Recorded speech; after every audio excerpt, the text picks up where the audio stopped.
بله. عزیزم باشگاهی؟ آره. من یه کت چرم قشنگ دیدم، قیمتش فقط $1000. میتونم بخرمش؟ حتما اگه دوستش داری میتونی بگیری. همچنین من رفتم نمایندگی اتومبیل مرسدس، اون مدل جدیدش که اومده و دیدم. چقدره؟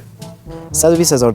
خب با این قیمت من میخوام همه آپشناشو داشته باشم. و یه چیز دیگه، اون خونه‌ای که پارسال می‌خواستیم دوباره برای فروش گذاشتنش، قیمتش 1.5 میلیارده. ما بهشون یه پیشنهاد میدیم ولی خب تو بیارشون رو 1,400,000. باشه، عاشقتم عزیزم. منم عاشقتم.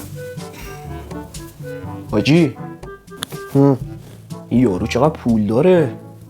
آره دارم گوش میدم، دهن سرویس انگار خیلی پول داره. کسی میدونه این گوشی کیه؟